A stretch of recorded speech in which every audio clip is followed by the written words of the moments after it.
بسم الله الرحمن الرحيم. باب المساجد التي على طرق المدينة والمواضع التي صلى فيها النبي صلى الله عليه وسلم. ان مسجدوں کا بیان جو مدینے کے راستے میں پڑتی ہے، یعنی مدینہ منورہ سے جب مکہ مکرمہ جاتے تھے یا مکے سے لوٹ کر مدینہ منورہ آتے تھے تو راستے میں جہاں جہاں رسول پاک صلی اللہ علیہ وسلم نے نمازیں پڑھی ہیں، صحابہ کرام نے ان جگہوں کو یاد اور محفوظ کر لیا تھا اور وہاں کچھ جگہوں پر مسجدیں بھی یادگار کے طور پر بنا دی۔ یہ حضور پاک صلی اللہ علیہ وسلم کا ایک خاص معجزہ ہے اور صحابہ کرام کی ایک عظیم الشان محنت ہے کہ حضور پاک صلی اللہ علیہ وسلم نے جو کچھ بھی کیا، جہاں بھی کیا، جس طرح بھی کیا، ان تمام کیفیات کو بھی محفوظ کر کے امت تک پہنچا دیا۔ سفر میں جہاں جہاں آپ نے نمازیں پڑھی، جو واقعات اور حالات پیش آئے، ان کو بھی امت کے لیے محفوظ کر دیا۔ تو مکے اور مدینے کے سفر میں جہاں جہاں حضور رکے ہیں اور آپ نے وہاں نمازیں پڑھی ہیں، صحابہ کرام نے ان مقامات کو بھی محفوظ اور یاد کر لیا تھا۔ لیکن اب صورتحال بدل گئی۔ ایک تو پرانی بہت ساری ایسی مساجد وہ ختم کر دی گئی ہیں، اب باقی نہیں رہی، اور ان مسجدوں کو، ان جگہوں کو یاد رکھنے کا فائدہ یہ تھا کہ لوگ ادھر سے گزرے، آویں اور جاویں تو برکتاً ان جگہوں پر نماز پڑھنے کی سعادت حاصل کر لیں جن جگہوں پر رسول پاک صلی اللہ علیہ وسلم نے نماز ادا فرمائی ہے۔ لیکن اب یہ ممکن نہیں رہا ہے۔ ایک تو وہ ساری جگہیں اب غیر معروف ہو گئی ہیں، اب وہ لوگوں کو یاد نہیں رہی ہے، اور یاد نہ رہنا یہ کسی غفلت کی وجہ سے نہیں، دراصل وہ راستہ ہی ختم ہو گیا۔ جن راستوں سے حضور پاک صلی اللہ علیہ وسلم نے مکے سے مدینے اور مدینے سے مکے کا سفر فرمایا ہے، اب وہ راستے ختم ہو چکے ہیں، اور حکومت نے اپنی پلاننگ کے مطابق، سہولت کے مطابق اب دوسری شاہراہیں اور دوسری سڑکیں بنا دی ہیں، ان سے سفر ہوتا ہے۔ تو اب جب وہ سڑکیں ختم ہو گئی، آنا جانا بند ہو گیا، تو لوگوں کا وہاں نماز پڑھنے کا عمل بھی ختم ہو گیا، جس کا نتیجہ یہ ہوا کہ اب وہ لوگوں کو جگہیں یاد نہیں رہی۔ اس لیے بخاری شریف کا جو یہ باب آپ کے سامنے ہے، اس باب میں جو کچھ آ رہا ہے بس ایک اس کو برکت کے طور پر اور علم کے طور پر آپ پڑھ لیں۔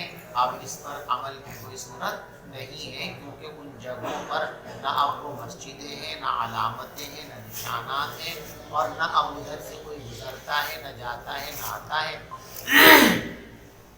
لیکن بہرحال حدیث ہیں، پیغمبر علیہ السلام سے نسبت رکھنے والی چیزیں ہیں، ان کو پڑھنا برکت سے خالی نہیں ہے، لہذا برکت کی نیت سے ان کو پڑھنا ہے۔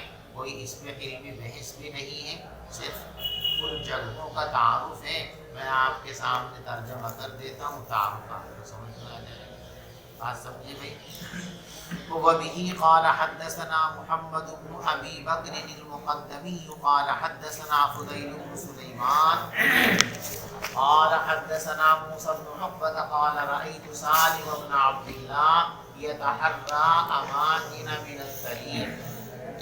یہ موسیٰ ابن عقبہ فرماتے ہیں کہ میں نے حضرت عبداللہ کے صاحب زادے حضرت سالم رحمۃ اللہ علیہ کو دیکھا، يتحرى، وہ اہتمام کرتے تھے ان جگہوں کا راستے میں، اور پھر ان جگہوں پر نماز پڑھتے تھے۔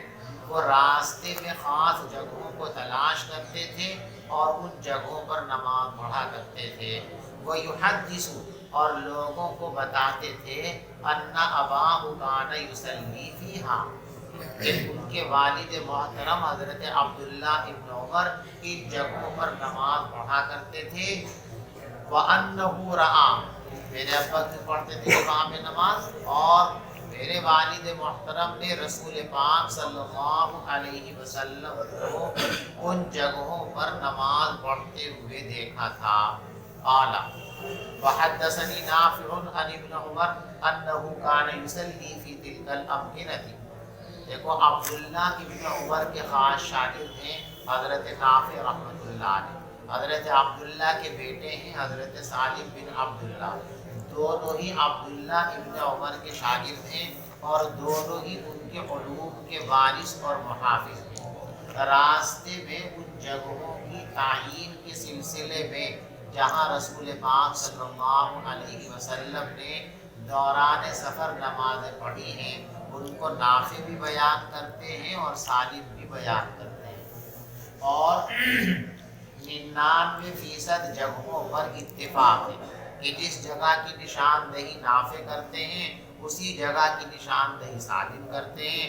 سالم جس جگہ کے بارے میں کہتے ہیں کہ یہاں حضور نے نماز پڑھی تھی، نافع بھی یہی کہتے ہیں، لیکن ایک آدھ جگہ اختلاف ہے کہ ایک کے نزدیک وہ جگہ مصلی رسول ہے اور ایک کے نزدیک وہ رسول کی جائے نماز نہیں ہے۔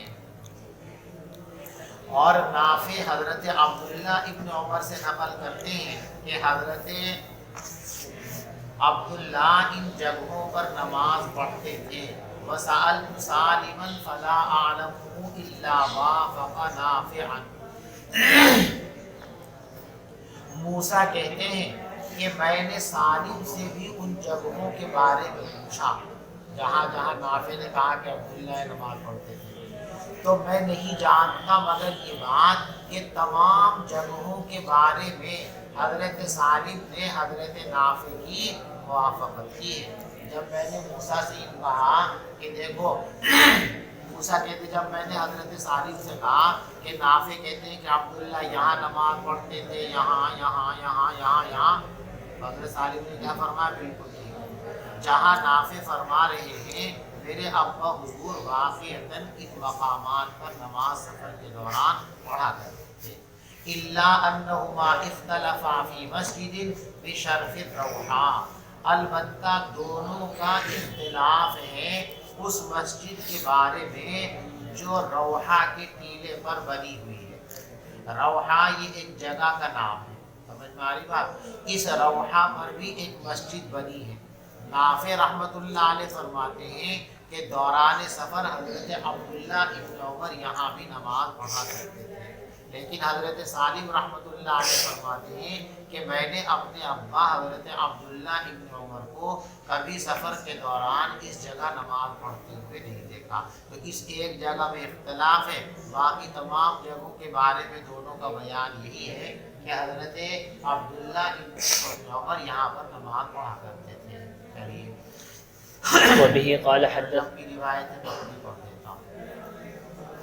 وبه قال حدثنا ابراہیم بن المنذر الحزامی قال حدثنا انس بن عیاض قال حدثنا موسى بن عقبة عن نافع ان عبد الله بن عمر اخبره ان رسول الله صلى الله عليه وسلم كان ينزل بذي الحليفة حين يعتمر وفي حجته۔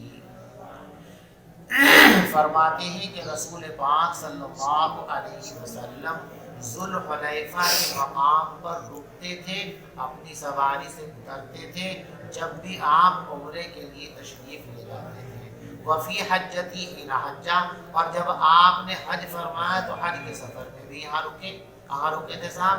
تحت سمرۃ، ایک کیکر کے درخت کے نیچے۔ اب تو اس جگہ پر بہت شاندار، بہت بڑی وسیع مسجد بنی ہوئی ہے اور بڑی اعلیٰ شان وہاں مارکیٹ بنی ہوئی ہے، بہت بہترین رونق۔ اس زمانے کے اندر نہ مارکیٹ تھی، اس زمانے کے اندر نہ مسجد تھی، کچھ بھی نہیں جنگل تھا۔ یہ مدینے والوں کے لیے میقات تھی، تو یہاں سے حضور پاک صلی اللہ علیہ وسلم احرام باندھا کرتے تھے، صحابہ بھی احرام باندھا کرتے تھے۔ تو یہاں آپ نے جہاں قیام فرمایا تھا تو حضرت عبداللہ فرماتے ہیں کہ ایک درخت ہے، اس درخت کے نیچے آپ نے اپنی سواری کو روکا اور وہاں آپ رک گئے۔ پھر کیا ہوا آگے دیکھیے، اس مسجد کی جگہ جو ذوالحلیفہ کے مقام پر بنی ہوئی ہے، یعنی جہاں آج ذوالحلیفہ کے مقام پر مسجد ہے، یہی حضور پاک صلی اللہ علیہ وسلم رکے تھے اور یہی آپ نے نماز احرام کی ادا فرمائی تھی۔ وَكَانَ إِذَا رَجَعَ مِنْ غَزْوَةٍ وَكَانَ فِي تِلْكَ الطَّرِيقِ أَوْ حَجٍّ أَوْ عُمْرَةٍ حَبِطَ بَطْنَ وَادٍ، اور جب حضور غزوے سے فارغ ہو کر اس راستے سے لوٹتے تھے یا حج یا عمرہ کر کے لوٹتے تھے تو بطن وادی کے اندر آپ اترتے تھے۔ فَإِذَا ظَهَرَ مِنْ بَطْنِ وَادٍ، بس جب آپ بطن وادی سے اوپر ٹیلے کی طرف کو چڑھتے تھے، اناخ بالبطحاء التي على شفير الوادي الشرقية، تو وادی کے مشرقی کنارے پر جو ٹیلے ہیں، جو میدان ہے پتھریلا، وہاں آپ اپنی اونٹنی کو بٹھاتے تھے۔ فحرسا، اور وہاں شب گزارتے تھے۔ جہاں جب رات ہو جاتی تھی، لیس عند المسجد التي بحجارۃ، کہتے ہیں وہاں پر جو علیحدہ سے ایک مسجد ٹیلے پر بنی ہوئی ہے، وہ مسجد رسول نہیں ہے، وہاں آپ نے نماز نہیں پڑھی تھی، وہ علیحدہ سے بنائی گئی ہے۔ اور یہ جگہ اس مسجد کے پاس نہیں ہے جو پتھروں کے قریب بنی ہوئی ہے، اور نہ اس مسجد کے پاس ہے جو اس ٹیلے، اور نہ اس ٹیلے کے پاس یہ جگہ ہے جس ٹیلے پر مسجد بنی ہوئی ہے۔ ثم خلیج، اور وہاں پر ایک خلیج ہے، گہرا گڑھا ہے۔ یصلی عبداللہ عنہ، حضرت عبداللہ بھی اسی جگہ کے پاس، اس وادی کے بطن کے اندر وہی نماز پڑھتے تھے، اور اس وادی کے بطن کے اندر ریت کے ٹیلے ہیں، پیغمبر علیہ السلام وہی نماز پڑھتے تھے۔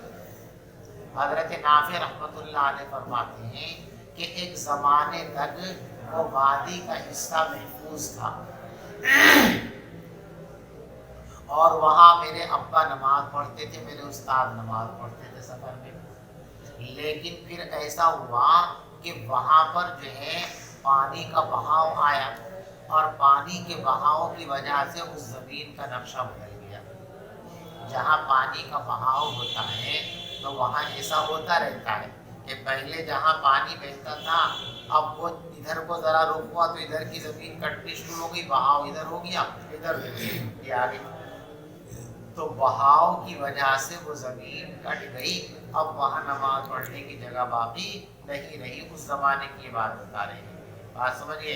فدحا فیہ السیل بالبطحاء، پھر اس وادی کے اندر سیلاب، پانی کا بہاؤ ہوا، حتی دفن ذالک المکان، یہاں تک کہ وہ مکان جس جگہ پر عبداللہ نماز پڑھتے تھے وہ جگہ مٹی کے اندر چھپ گئی۔ وَأَنَّ عَبْدَ اللَّهِ بْنَ عُمَرَ حَدَّثَهُ أَنَّ النَّبِيَّ صلی اللہ علیہ وسلم صَلَّى حَيْثُ الْمَسْجِدِ الصَّغِيرِ الَّذِي دُونَ الْمَسْجِدِ الَّذِي بِشَرْفِ الرَّوْحَاءِ، نبی پاک صلی اللہ علیہ وسلم نے نماز پڑھی تھی اس چھوٹی مسجد کی جگہ جو اس بڑی مسجد کے قریب ہے، جو شرف الروحہ پر بنی ہوئی ہے۔ وَقَدْ كَانَ عَبْدُ اللَّهِ يَعْلَمُ الْمَكَانَ الَّذِي كَانَ صَلَّى فِيهِ النَّبِيُّ، اور عبداللہ ابن عمر اس جگہ کو تعین کے ساتھ جانتے تھے جہاں حضور نے اس موقع پر نماز پڑھی تھی۔ یہ جانتے تھے کا ترجمہ جب ہوگا جب ہم اس کو یعلم پڑھیں، ٹھیک ہے، عالمہ یعلم سے، اور اس کو یعلم بھی پڑھا ہے، عالم یعلم اعلام کے معنی نشاندہی کرنا، اور عبداللہ اپنے ساتھیوں سے نشاندہی فرماتے تھے اس جگہ کی، نماز پڑھتے بھی تھے، بتا بھی تو بھئی یہ ہے وہ جگہ جہاں پیغمبر علیہ السلام نے اپنے سفر کے موقع پر نماز ادا فرمائی تھی، اور نشاندہی فرماتے تھے اس جگہ کی جس میں نماز پڑھی رسول پاک صلی اللہ علیہ وسلم نے۔ یقول ثم عن یمینک حین تقوم فی المسجد تصلی، وہاں تیری داہنی طرف جب تو مسجد میں کھڑا ہوگا نماز پڑھنے کے لیے، وَذَلِكَ الْمَسْجِدُ عَلَى حَافَةِ الطَّرِيقِ الْيُمْنَى وَأَنْتَ ذَاهِبٌ إِلَى مَكَّةَ، اور یہ مسجد پڑتی ہے راستے کے داہنے طرف جب تم مکے کی طرف جاؤ، مکے کی طرف رخ کرو گے تو یہ راستے کے داہنی طرف مسجد ہے جہاں پیغمبر علیہ السلام نے نماز پڑھی۔ بَيْنَهُ وَبَيْنَ الْمَسْجِدِ الْأَكْبَرِ رَمْيَةٌ بِحَجَرٍ، اس مسجد اور بڑی مسجد کے درمیان پتھر پھینکے جانے کے برابر فاصلہ ہے۔ ایک بڑی مسجد ہے، ایک چھوٹی مسجد ہے۔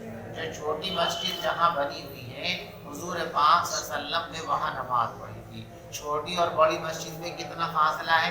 اتنے انداز میں یوں سمجھو کہ وہ یہاں سے آدمی کھڑا ہو اور یوں ایک ڈھیلا پھینکے تو عموماً جتنی دور ڈھیلا پھینکا جاتا ہے تقریباً اتنا فاصلہ تھا مسجد صغیر اور مسجد کبیر کے اندر۔ مسجد صغیر میں آپ نے نماز پڑھی تھی دوران سفر۔ بات سمجھے بھائی؟ وَأَنَّ ابن عمر كَانَ يُصَلِّي إِلَى الْعِرْقِ الَّذِي عِنْدَ مُنْصَرِفِ الرَّوْحَاءِ، اور عبداللہ ابن عمر نماز پڑھتے تھے۔ دیکھو عرق کے معنی آتے چھوٹی سی پہاڑ، بڑے بڑے پہاڑوں کے پاس جو ہے چھوٹے چھوٹے ٹیلے بھی ہوتے ہیں نا، پہاڑوں کی چھوٹی پہاڑیاں ہوتی ہیں، تو عرق کے معنی چھوٹی پہاڑی۔ اور عبداللہ ابن عمر نماز پڑھتے تھے اس چھوٹی پہاڑی کے پاس جو روحا کے موڑ کے پاس ہے۔ وَذَلِكَ الْعِرْقُ انتہا طرفه عَلَى حَافَةِ الطَّرِيقِ، اور یہ پہاڑی چھوٹی پہاڑی کا کنارہ پھیل کر پہنچ گیا ہے راستے کے کنارے تک جو اس مسجد سے پہلے پڑتا ہے، اور اس مسجد کے اور موڑ کے درمیان جب تم مکہ جاؤ گے ان کے درمیان میں پڑتی ہے جگہ۔ وَقَدْ اُبْتُنِيَ ثَمَّ مَسْجِدٌ، یعنی جب عبداللہ ابن عمر وہاں نماز پڑھتے تھے تو تب وہ مسجد بنی ہوئی نہیں تھی، بعد میں لوگوں نے اس جگہ بھی ایک مسجد تعمیر کر دی تھی، پھر بعد میں وہاں بھی ایک مسجد بنا دی گئی ہے، اور عبداللہ ابن عمر اس مسجد میں نماز بھی پڑھتے تھے کیونکہ وہ مسجد اس جگہ سے تھوڑی ہٹ کر بنائی گئی تھی جہاں پیغمبر علیہ السلام نے نماز پڑھی تھی۔ تو عبداللہ ابن عمر جو ہے اس مسجد کو چھوڑ کر ذرا ایک طرف کو کھڑے ہوتے تھے اس خاص مقام پر جہاں پیغمبر علیہ السلام نے سفر میں نماز پڑھی تھی۔ وَيُصَلِّي أَمَامَ، اور آپ اس مسجد کو چھوڑ دیتے تھے بائیں طرف پیچھے کی سائیڈ میں اور آگے کھڑے ہو کر نماز پڑھتے تھے بالکل پہاڑی کے پاس۔ وَكَانَ عَبْدُ اللَّهِ يَرُوحُ مِنَ الرَّوْحَاءِ، اور حضرت عبداللہ روحا کے مکان سے روانہ ہوتے تھے دوپہر کے بعد۔ فَلَا يُصَلِّي الظُّهْرَ حَتَّى يَأْتِيَ ذَلِكَ الْمَكَانَ، اور ظہر کی نماز نہیں پڑھتے تھے یہاں تک کہ اسی مکان پر اسی جگہ پر پہنچ جاتے تھے، پھر اسی جگہ پہنچ کر ظہر کی نماز پڑھتے تھے۔ وَإِذَا أَقْبَلَ مِن مَكَّةَ، اور جب آپ مکے سے واپس تشریف لاتے تھے فَإِن مَرَّ بِهِ قَبْلَ الصُّبْحِ بِسَاعَةٍ أَوْ مِنْ آخِرِ السَّحْرِ أَرَّسَ، بس اگر صبح سے کچھ پہلے یا سحر کے آخری پہر میں آپ کا وہاں سے گزر ہوتا تو وہی ٹھہر جاتے تھے اس انتظار میں کہ فجر کا وقت ہو جائے اور حضور کی جائے نماز کے بعد نماز پڑھنے کا موقع مل جائے، یہاں تک کہ اسی جگہ صبح کی نماز پڑھتے تھے۔ وَأَنَّ عَبْدَ اللَّهِ حَدَّثَهُ أَنَّ يُسَلَّمَ يَنزِلُ تَحْتَ سَرْحَةٍ ضَخْمَةٍ دُونَ الرُّوَيْضَةِ عَنْ يَمِينِ الطَّرِيقِ، اور عبداللہ یہ بھی بیان کرتے ہیں کہ نبی پاک صلی اللہ علیہ وسلم جہاں رکتے تھے ٹیلے کے پاس، بڑے ٹیلے کے پاس جو راستے کے داہنی طرف رویثہ سے ذرا پہلے ہے، اور اس راستے کے سامنے ہے جو اس پتھریلے مکان میں ہے جو پھیلا ہوا ہے، یہاں تک کہ آپ گزر جائیں اس ٹیلے سے اتنا کہ جتنا جو ہے ایک برید کی دوری ہوتی ہے رویثہ سے، یعنی 2 میل کے بغل۔ وقد انکسر اعلیٰ، اور اس پہاڑی کی چوٹی کا پتھر ٹوٹ گیا ہے۔ فاثنا فی جوفہا، اور اس کے پیٹ میں گھس گیا ہے۔ وہی قائمۃ علی ساق، اور وہ اپنے اپنی سانپ پر کھڑا ہوا ہے. یعنی وہ جو جگہ ہے وہاں اس زمانے میں ایک چھوٹی سی پہاڑی تھی ایسے اونچی, ٹھیک ہے, لمبی سی اونچی سی پہاڑی تھی. اس کا جو اوپر کا حصہ تھا نا پتھر چھوٹے کا, وہ ذرا ایسے پھسلا اور پھسل کر یہاں آ کے ٹچ ہو گیا. تو ایسا لگتا ہے کہ جیسے وہ اوپر سے اس کو موڑ کر اس کے پیٹ کے اندر گھسا دیا گیا ہو. جہاں یہ موڑ اس طریقے سے پہاڑی کی چوٹی میں آیا ہوا ہے اسی جگہ کے تعارف کرا رہے ہیں. اور عبداللہ یہ بھی بیان کرتے ہیں کہ حضور پاک صلی اللہ علیہ وسلم نے نماز پڑھی ہے عرج کے پیچھے ایک ٹیلے کے کنارے پر. جب آپ قصبہ کی طرف جائیں گے اس مسجد کے پاس, اور اس مسجد کے پاس وہ یتیم قبریں ہیں اور قبروں پر جو ہے چھوٹے چھوٹے پتھر ہیں جو داہنی طرف بنے ہوئے ہیں راستے کے درختوں کے نزدیک, اور ان درختوں کے درمیان, راستے اور درختوں کے درمیان عبداللہ عرج سے چلتے تھے شام کے وقت سورج ڈھل جانے کے بعد دوپہر میں, اور اسی مسجد میں ظہر کی نماز پڑھا کرتے تھے. وَأَنَّ عَبْدَ اللَّهِ بْنَ عُمَرَ حَدَّثَهُ أَنَّ وسلم نزل عند سرحات عن یاسر الکریم. اور رسول پاک صلی اللہ علیہ عبداللہ فرماتے ہیں کہ رسول پاک صلی اللہ علیہ وسلم اترے تھے راستے کے بائیں طرف درختوں کے جھنڈ کے پاس جہاں سے پانی بہنے کا نالا ہے. حرشہ سے ذرا پہلے یہ پانی بہنے کا طریقہ ہے, اور یہ جا ملا ہے حرشہ کے کنارے سے, اور اس کے اور راستے کے درمیان ایک غلبہ کی دوری ہے. غلبہ کہتے ہیں تیر کی مسافت. ایک درمیانی طاقت کا آدمی کمان سے تیر چھوڑے تو یہاں سے جتنی دور تیر جائے گا حرشہ اور اس جگہ کے درمیان اتنا فاصلہ ہے. غلبہ تیر پھینکنے کا جو فاصلہ ہوتا ہے. بات سمجھ میں آ رہی؟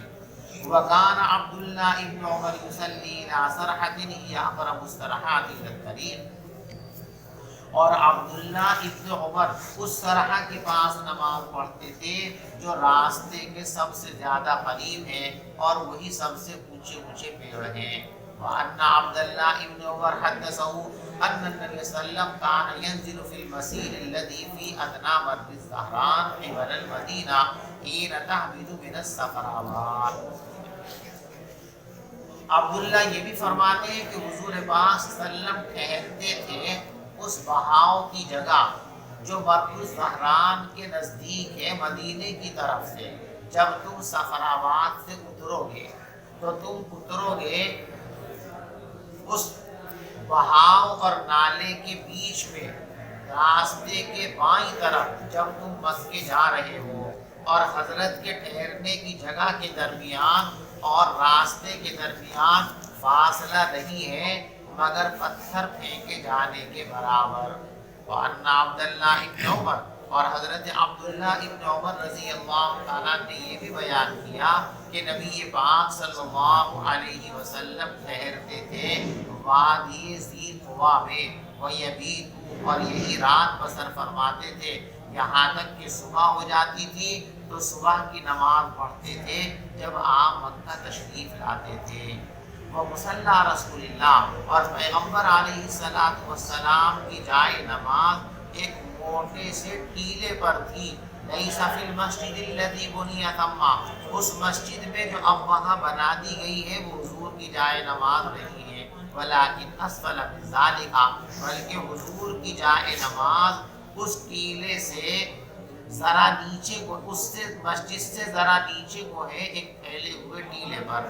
وَأَنَّ عَبْدَ اللَّهِ ابْنَ عُمَرَ حَدَّثَهُ, اور عبداللہ ابن عمر نے یہ بھی بیان کیا کہ رسول پاک صلی اللہ علیہ وسلم نے رخ کیا پہاڑ کی اس گھاٹی کی طرف جو اس کے درمیان اور لمبے پہاڑ کے درمیان تھی کعبے کی طرف.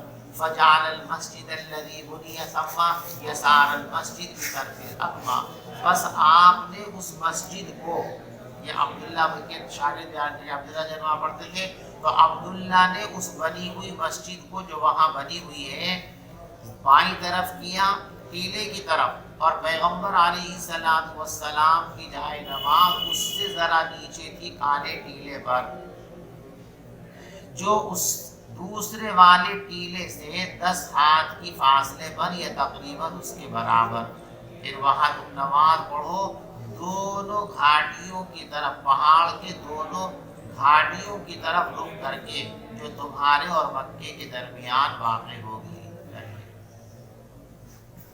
باب سترۃ الامام سترۃ من خلفہ۔ دیکھو جماعت کے ساتھ نماز ہو رہی ہے جنگل میں، کسی میدان میں، تو ہر نمازی کے سامنے سترہ لگانے کی ضرورت نہیں، مشکل ہو جائے گی، کہاں سے لائیں گے؟ بس امام کے سامنے سترہ لگ گیا، اب یہ پورے نمازیوں کے لیے سترہ ہو گیا۔ مثال کے طور پہ آپ یوں مانیے کہ یہ سترہ ہے، ٹھیک ہے، اس کے پیچھے امام کھڑا ہوا ہے، یہ پوری صف لگی ہوئی ہے، تو سترہ تو یہاں ہے نا۔ اب کوئی آدمی وہاں سے لے کر کے یوں سترے کے سامنے سے گزر کے چلا گیا، تو یہ جو امام کا سترہ ہے یہی سب کا سترہ ہو گیا، اب اس کو نمازیوں کے سامنے سے گزرنے والا قرار نہیں دیا جائے گا۔ یعنی جماعت میں جتنے لوگ شریک ہوں کسی میدان میں، ہر شخص کے سامنے علیحدہ علیحدہ سترہ گاڑنے کی ضرورت نہیں ہے۔ آیا سمجھ میں آپ کو؟ امام کا سترہ ہے ان تمام لوگوں کے حق میں جو امام کے پیچھے نماز پڑھ رہے ہیں۔ چلیے۔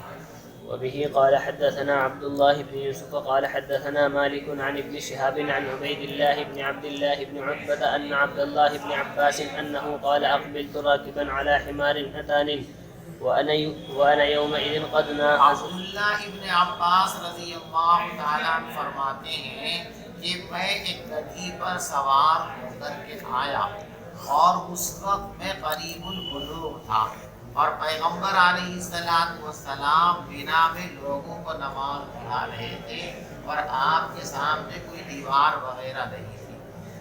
فمررت بین یدی بعض الصف، تو میں صف کے ایک حصے کے سامنے سے گزرا، اور پھر میں اترا، وارسلت الاتان ترتع، اور میں نے اپنی گدھی کو چھوڑ دیا، وہ چلنے لگی، ودخلت فی الصف، اور میں نماز میں شامل ہو گیا، فلم ينکر ذلک علیہ، کسی نے اس پر نکیر نہیں فرمائی۔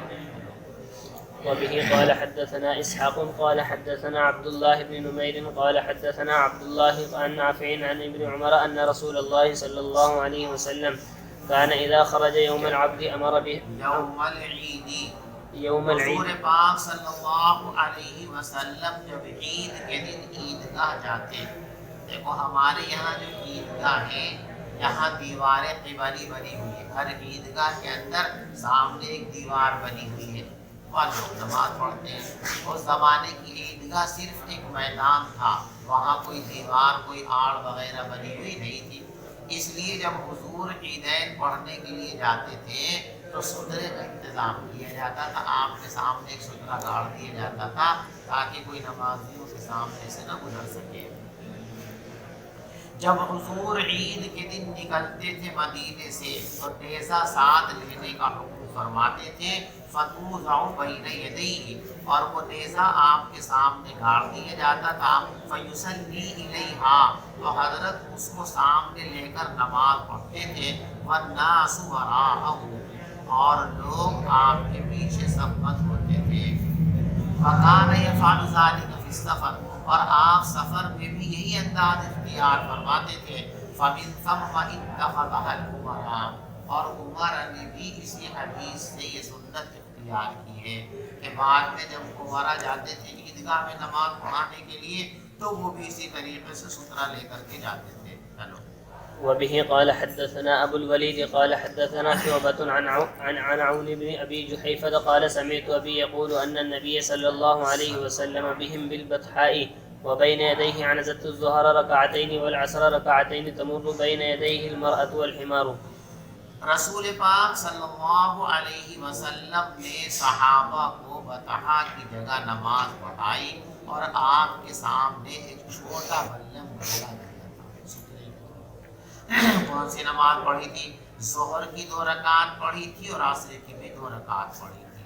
تمر بین یدیہ المرأۃ والحمار، اور آپ کے سامنے سے عورتیں بھی گزر رہی تھی اور جانور بھی گزر رہے رہے تھے، یعنی عورت کے گزرنے سے اور گدھوں کے گزرنے سے، جانوروں کے گزرنے سے نمازی کی نماز فاسد نہیں ہوتی ہے۔ باب قدرکم قدرکم ینبغی ان یکون بین المصلی والسترہ، کتنی مقدار ہونی چاہیے نمازی اور سترے کے درمیان۔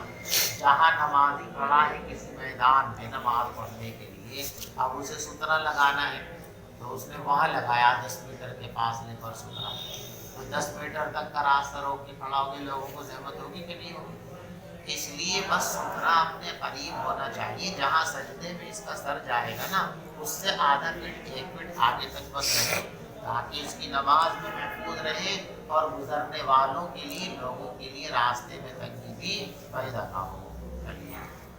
وبه قال حدثنا عمرو بن زرارة قال حدثنا عبد العزيز بن أبي حازم عن أبيه عن سهل بن سعد قال كان بين مصلى رسول الله صلى الله عليه وسلم وبين الجدار فمر پیغمبر شاة۔ علیہ السلام کی جائے نماز اور دیوار قبلی کے درمیان صرف اتنی جگہ ہوتی تھی کہ بکری گزر سکے، یعنی بہت دور نہیں کھڑے ہوتے۔ وبه قال حدثنا المكي بن إبراهيم قال حدثنا يزيد بن أبي عبيد عن سلمة قال كان جدار المسجد عند المنبر ما كادت الشاة تجوزها، پیغمبر علیہ السلام کی مسجد کی دیوار منبر سے ملی ہوئی تھی، بکری بھی وہاں سے مشکل سے گزر پاتی تھی، یعنی جب آپ سجدہ کرنے کے لیے سر زمین پر ٹیک دیں تو آگے صرف اتنی جگہ بچتی تھی کہ بکری اگر گزرے گی تو وہ بھی فراخی سے نہیں، بڑا مشکل سے گزرے گی، یعنی بہت کم جگہ چھوڑتی۔ باب الصلاة إلى الحربة۔ نیزے اور بلم کو سترہ بنا کر نماز پڑھنا، بلم ہے، تلوار ہے، ڈنڈا ہے، لاٹھی ہے، ان چیزوں میں سے جو چیز بھی میسر ہو اس کو آپ سترہ بنا سکتے ہیں۔ وبه قال حدثنا مسدد قال حدثنا يحيى عن عبيد الله قال أخبرني نافع عن عبد الله بن عمران أن النبي صلى الله عليه وسلم كان يركز له الحربة فيصلي إليها۔ آپ کے سامنے بلم گاڑ دیے جاتا تھا اور آپ اس کے سامنے لے کر نماز پڑھتے تھے۔ باب الصلاة إلى العنزة۔ عنزہ کو سترہ بنا کر نماز پڑھنے کا بیان چلو۔ وبه قال حدثنا آدم قال حدثنا شعبة قال حدثنا عون بن أبي جحيفة قال سمعت أبي قال خرج إلينا النبي بالهاجرة فأوتي بوضوء فتوضأ فصلى بنا الظهر والعصر وبين يديه عنزة والمرأة والحمار يمران من ورائها۔ حضرت نے ظہر اور عصر کی نماز اس حال میں پڑھی کہ آپ کے سامنے سترے کے طور پر عنزہ گاڑ رکھا تھا اور عورتیں اور گدھے آپ کے سامنے سے سترے کے باہر سے گزر رہے تھے، ان پر کوئی پابندی نہیں لگائی گئی۔ وبه قال حدثنا محمد بن حاتم بن وزيع قال حدثنا شاذان عن شعبة عن عطاء بن أبي ميمونة قال سمعت أنس بن مالك قال كان النبي صلى الله عليه وسلم إذا خرج لحاجته تبعته أنا وغلام ومعنا عكازة أو عسل۔ پیغمبر علیہ السلام جب قضائے حاجت کے لیے جنگل میں تشریف لے جاتے تھے تو میں اور ایک لڑکا آپ کے پیچھے پیچھے چلا کرتے تھے، اور ہمارے پاس عکازہ، یوں فرمایا عصا، یوں فرمایا عنزہ، ہمارے پاس ایک ڈنڈا سا ہوتا تھا، ومعنا إِناءٌ، اور ہمارے پاس پانی کا ایک برتن بھی ہوتا تھا، فَإِذَا فَرَغَ مِنْ حَاجَتِهِ، جب آپ اپنی ضرورت سے فارغ ہو جاتے، ناولناہ الإِدَاوَةَ، تو ہم وہ برتن آپ کو پیش کر دیا کرتے تھے۔ باب السترة بمكة وغيرها۔ بمکہ، مکے اور مکے کے علاوہ ہر جگہ نمازی کے لیے سترہ ضروری ہے۔ بعض فقہا کی رائے یہ ہے کہ مکے میں سترے کی ضرورت نہیں ہے، لیکن ہماری رائے بھی یہی ہے اور امام بخاری رحمۃ اللہ علیہ کی رائے بھی یہی ہے کہ سترے کے سلسلے میں مکہ اور غیر مکہ میں کوئی فرق نہیں ہے، مکہ ہو، حرم ہو یا حرم کے علاوہ باہر کہیں ہو، اگر کھلی جگہ میں نماز پڑھ رہے ہیں تو سترہ لگانا ضروری اور لازم ہے۔ وبه قال حدثنا سليمان بن حرب قال حدثنا شعبة عن الحكم عن أبي جحيفة قال خرج علينا رسول الله صلى الله عليه وسلم بالهاجرة فصلى بالبطحاء الظهر والعصر ركعتين ونصب بين يديه عنزة وتوضأ فجعل الناس يتمسحون بوضوئه۔ حضور پاک صلی اللہ علیہ وسلم دوپہر کے وقت اپنے خیمے سے نکل کر ہمارے سامنے تشریف لائے اور آپ نے بطحا میں، یہ حرم کا علاقہ ہے بطحا، آپ نے بطحا میں ظہر اور عصر کی نماز دو رکعت پڑھی، اس لیے کہ مسافر تھے، اور آپ کے سامنے عنزہ ڈال دیا گیا تھا۔ اب دیکھو حرم میں نماز پڑھی حضور نے تو سترہ لگا کر کے پڑھی، لہذا معلوم ہوا کہ حرم کے اندر بھی سترہ ضروری ہے، غیر حرم کے اندر بھی۔ سترے کے مسئلے میں حرم اور غیر حرم میں کوئی فرق نہیں ہے، اور حضرت نے وہاں وضو بھی فرمایا تھا، فَجَعَلَ النَّاسُ يَتَمَسَّحُونَ بِوَضُوئِهِ، تو لوگ آپ کے وضو کا پانی تبرکاً لے کر اپنے چہروں پر بن رہے تھے۔ چلو باب الصلاة إلى الأسطوانة وقال دیکھو جب آدمی مسجد میں پہنچے اور بغیر جماعت کے نماز پڑھے، جماعت نکل گئی تھی فرض پڑھ رہا ہے، یہ جماعت سے فرض پڑھ لیے سنتیں پڑھ رہا ہے، تو بہتر یہ ہے کہ مسجد کے کسی سکون کے سامنے آ کر نماز پڑھے تاکہ مسجد میں موجود لوگوں کی آمد و رفت میں کوئی خلل پیدا نہ ہو۔ اگر وہ کھلی جگہ پہ کھڑا ہو گیا، ادھر سے ادھر جانے والوں کو دشواری اور دقت پیدا ہو جائے گی۔ ستون کی طرف رخ، ستون کے پاس کھڑے ہو کر نماز پڑھنے کا بیان۔ وقال عمر المصلون احق بالسوار من المتحدثین الیہا، حضرت عمر یوں فرمایا کرتے تھے کہ ستونوں کے پاس بیٹھ کر جو باتیں کرتے ہیں ان سے زیادہ حق نمازیوں کا ہے کہ وہ ستون کے سامنے کھڑے ہو کر نماز پڑھیں۔ دیکھو متحدثین بات کرنے والے، یہاں دنیا کی باتیں مراد نہیں ہے، بلکہ مسجد میں جب کوئی آدمی وعظ و نصیحت کے لیے سبق پڑھانے کے لیے بیٹھتا ہے تو ایک طرف کو بیٹھتا ہے تو کسی سکون کے قریب جو ٹیک لگا کر کے بیٹھ گیا۔ فرمایا ان سے زیادہ یہ تو کہیں بھی بیٹھ جائیں، اس لیے کہ ان کے پاس گزرنے اور آنے جانے میں تو کوئی بندش نہیں ہے، نمازی کے سامنے گزرنے میں بندش ہے، تو ان کے بجائے نمازی اس جگہ کو اپنے لیے انتخاب کریں اور وہ یہاں کھڑے ہو کر نماز پڑھیں تاکہ دوسرے لوگوں کو مسجد میں آمد و رفت میں کوئی دقت اور پریشانی نہ ہو۔ ورأى ابن عمر رجلا يصلي بين الاسطوانتين فأدناه إلى ساريته، اور حضرت عبداللہ ابن عمر نے ایک آدمی کو دیکھا کہ وہ دو ستونوں کے بیچ میں کھڑے ہو کر نماز پڑھ رہا تھا، فَأَدْنَاهُ إِلَىٰ سَارِيَةٍ، تو آپ اسے کھینچ کر ستون کے پاس لے آئے اور فرمایا صلی الیہا، اس کے پاس کھڑے ہو کر نماز پڑھو۔ وبه قال حدثنا المكي بن إبراهيم قال حدثنا يزيد بن أبي عبيد قال كنت آتي مع سلمة بن الأكوع فيصلي عند الأسطوانة التي عند المصحف فقلت يا أبا ابن اکوع رضی اللہ تعالیٰ یہ مشہور صحابی ہیں اور ان کے شاگرد ہیں یزید بن ابی عبید، کہتے ہیں میں اپنے استاد محترم حضرت سلمہ کے ساتھ اکثر و بیشتر مسجد نبوی میں نماز پڑھنے آتا تھا، تو میرے استاد حضرت سلمہ کوشش کرتے تھے کہ خاص ستون تھا جہاں قرآن رکھے رہتے تھے اس کے پاس جا کے نماز پڑھتے تھے، کہیں بھی نہیں پڑھتے تھے، دیکھا بس ڈھونڈ کے ہو جاتے تھے سیدھے۔ میں نے ایک دن کہا جی ستون میں کیا سرخاب کے بنے پوری مسجد چھوڑ کے یہ نماز پڑھتے ہو، آپ ایسے کیوں کرتے ہو؟ میں سلمہ ابن اکوع کے ساتھ آتا تھا تو وہ اس ستون کے پاس نماز پڑھتے تھے جو مصحف کے پاس تھا، یعنی کہ اس وقت جو ہے قرآن پاک کے چند نسخے تیار کرائے گئے تھے نا، ان میں سے ایک نسخہ مدینے کے اندر رکھا گیا تھا، باقی نسخے تسلیم کر دیے گئے تھے، تو وہ جہاں جس ستون کے پاس وہ قرآن کا نسخہ رکھا ہوا تھا اس ستون کے پاس ہی نماز پڑھتے تھے۔ میں نے کہا یا ابا مسلم اراک تتحری الصلاۃ عند هذه الاسطوانہ، میں آپ کو دیکھتا ہوں کہ آپ اسی ستون کے پاس نماز پڑھنے کی کوشش فرماتے ہیں۔ تو سلمہ نے جواب دیا فإنی رأیت النبی، میں نے پیغمبر علیہ السلام کو دیکھا کہ وہ اسی ستون کے پاس نماز پڑھنے کی کوشش کیا کرتے تھے۔ چلو۔ وبه قال حدثنا قبيصة قال حدثنا سفيان عن عمرو بن عامر عن أنس بن مالك قال لقد أدركت كبار أصحاب النبي صلى الله عليه وسلم يبتدرون السواري عند المغرب، وزاد شعبة عن عمر بن عن أنس حتى يخرج النبي صلى الله عليه وسلم۔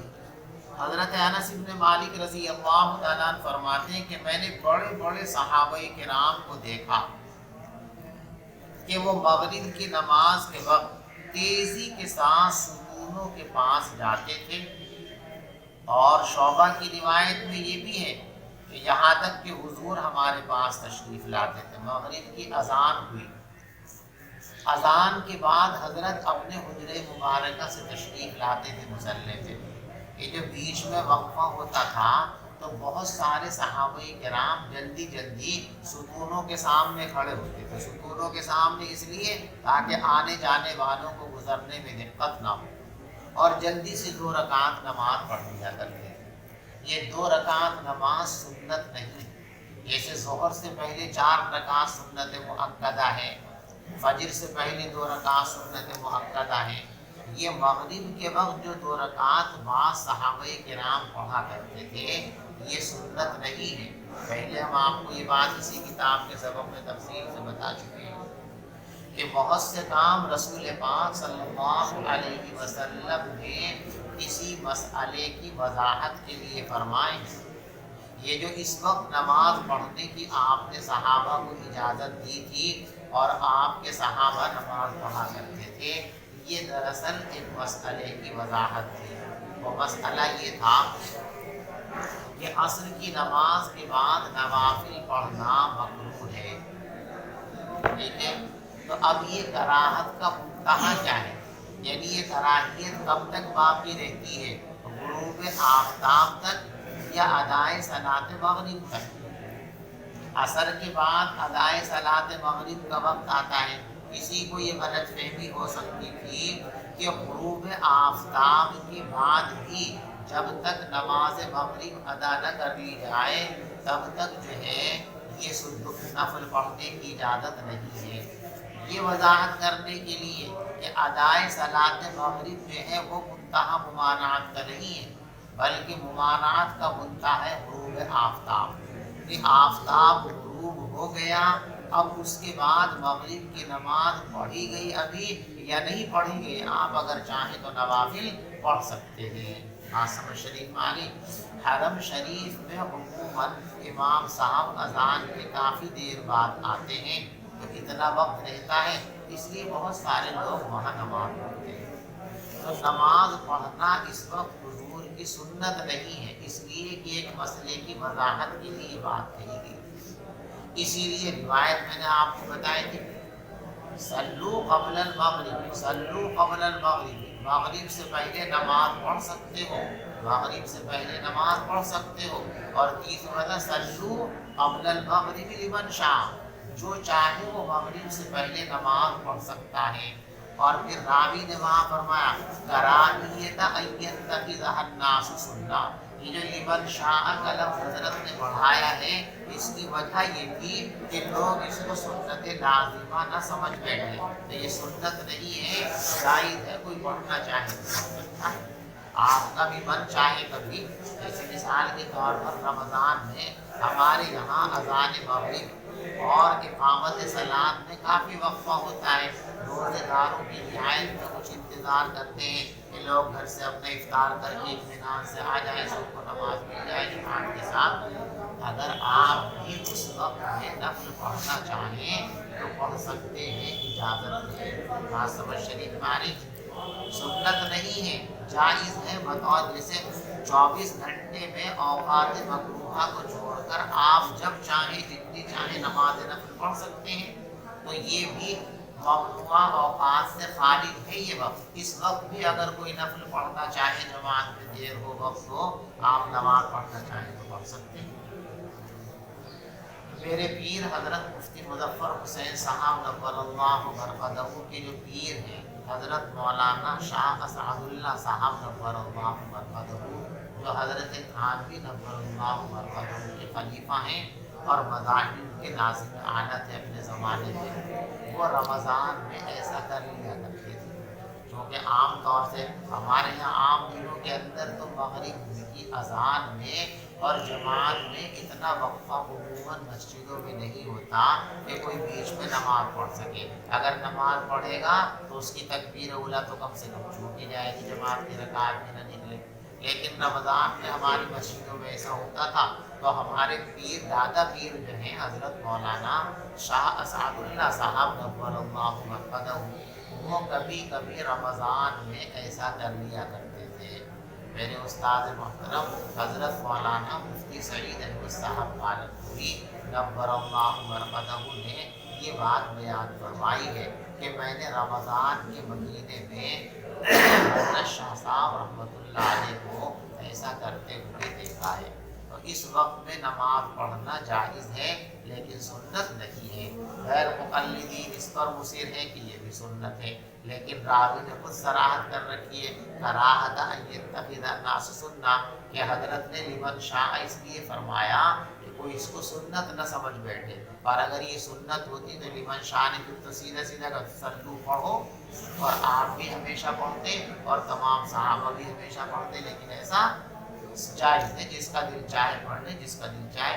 دل چاہتا ہے آپ کا نفل پڑھنے کے لیے اور وقت میں گنجائش ہے تو آپ پڑھ سکتے ہو، اس کی آپ کے لیے اجازت ہے. بات سمجھے بھائی؟ چلیے. باب الصلاة بین السواری فی غیر جماعت. ستونوں کے درمیان بغیر جماعت کے نماز پڑھنا جائز ہے. جو در ہوتے ہیں نا مسجد میں، در یہ در بنا ہوا ہے، یہ ہے بین الاستواء مصداق. ستونوں کے درمیان کا مصداق آپ اسے سب کو سمجھ رہے نا. یہ جو در ہے مسجد کے، ان میں کوئی آدمی آیا اور اپنی نفل اور سنتیں پڑھتا ہے تو پڑھ لیتا ہے. جماعت کھڑی ہوئی ہے، اب یہ جماعت میں شریک ہو کر نماز پڑھنا چاہتا ہے تو یہاں کھڑا ہو سکتا ہے کہ نہیں ہو سکتا؟ اگر مسجد میں جگہ کی قلت ہے، جیسے جمعہ میں جگہ کی قلت ہو جاتی ہے، نمازیوں کا ازدحام ہو جاتا ہے، اور عید میں ایسا ہو جاتا ہے اگر عید مسجد کے اندر پڑھیں یا کسی موقع پر بھی ازدحام ہو، اور سکون میں کم سے کم 2 آدمی کھڑے ہو جائیں تو نماز صحیح ہے. لیکن جماعت میں کوئی شریک ہو اور اکیلا یہاں کھڑا ہو، یا 2 ہی آدمی صف بنائے بلا ضرورت کے، پیچھے سب جگہ خالی پڑی تو یہاں کھڑے ہو، تو مسجد میں جگہ کی قلت ہو اور اس درے میں کھڑے ہونے والے لوگوں کی تعداد 1 سے زائد ہو تو جائز ہے. اور اگر ضرورت نہیں ہے یا اکیلا کھڑا ہوا ہے تو پھر ہمارے نزدیک نماز اس کی مقروء ہوگی، ایسا نہیں کرنا چاہیے. لیکن بغیر جماعت کے اپنی اکیلا نماز پڑھ رہا ہے تو اکیلا بھی کھڑا ہو سکتا ہے، کوئی کراہت نہیں ہوگی. خود پیغمبر علیہ الصلوۃ والسلام نے کعبۃ اللہ کے اندر 2 ستونوں کے درمیان کھڑے ہو کر نماز ادا فرمائی تھی. اگر یہ کام جائز نہ ہوتا تو حضور پاک صلی اللہ علیہ وسلم ایسا نہ فرماتے. سمجھ میں آ گئی بات؟ وبه قال حدثنا موسى بن إسماعيل قال حدثنا جويرة عن نافع عن ابن عمر قال دخل النبي صلى الله عليه وسلم البيت وأسامة بن زيد وعثمان بن طلحة وبلال فأطال ثم خرج وكنت أول الناس دخل على أثره فسألت بلالا أين صلى فقال بين القعودين المقدمين. بلکہ سبب کے اندر روایت ہو چکی، کتاب العلم کے اندر. وبه قال حدثنا عبد الله بن يوسف قال أخبرنا مالك بن أنس عن نافع عن عبد الله بن عمر أن رسول الله صلى الله عليه وسلم دخل الكعبة وأسامة بن زيد وبلال وعثمان بن طلحة الجبي فأغلقها عليه ومكث فيها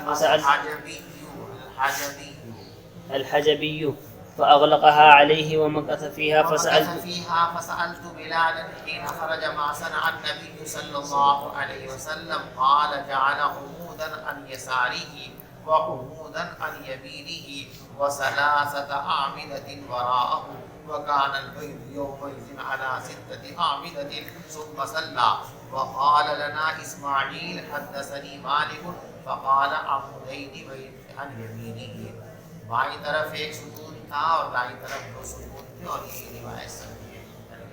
باب وبه قال حدثنا إبراهيم بن المنذر قال حدثنا أبو زمرة قال حدثنا موسى بن عقبة عن نافع أن عبد الله كان إذا دخل الكعبة مشى قبل وجهه حين يدخل وجعل الباب قبل ظهره فمشى حتى يكون بينه وبين الجدار الذي قبل وجهه قريبا من 3 أذرع صلى يتوفى المكان الذي أخبره بلال.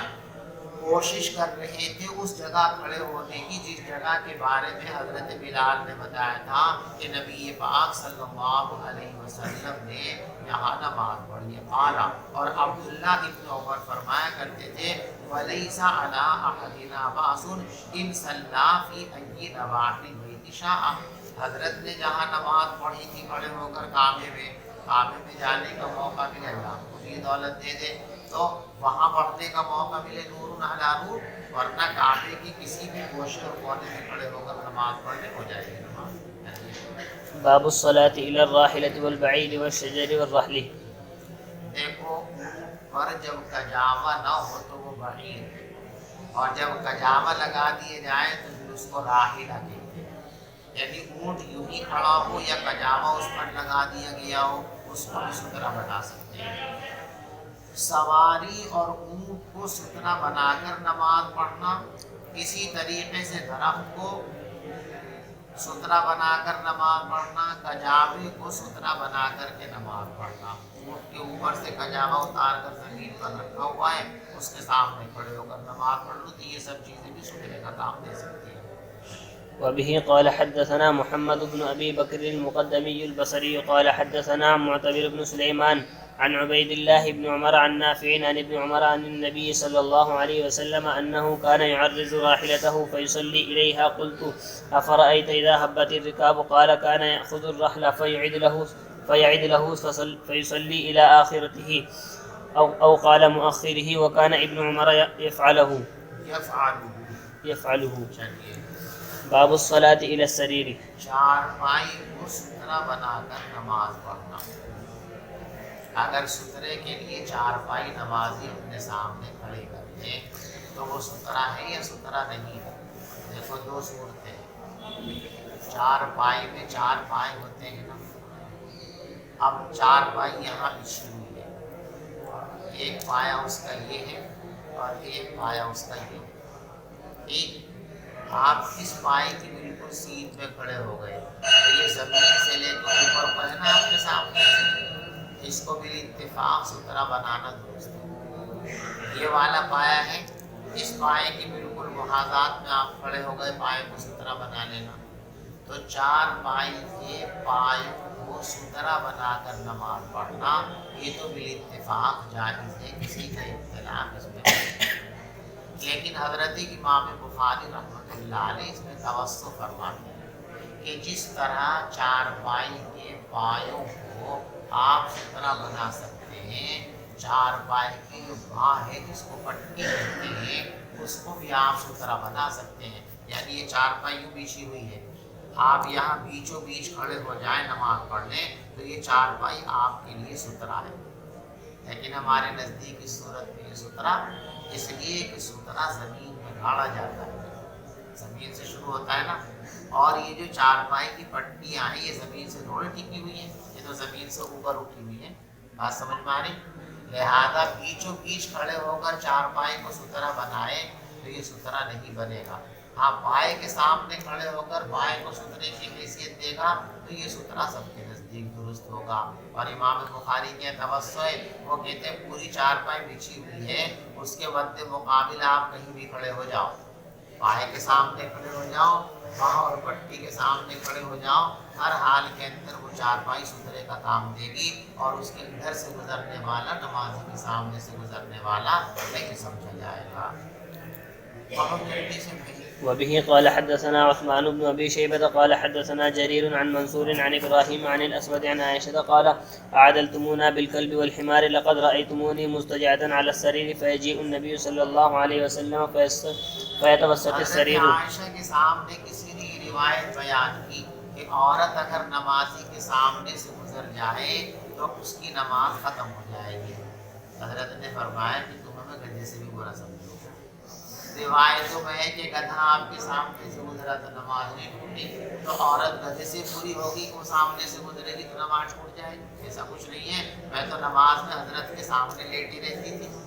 تو گزرنا زیادہ وہ ہے یا لیٹنا زیادہ ہے؟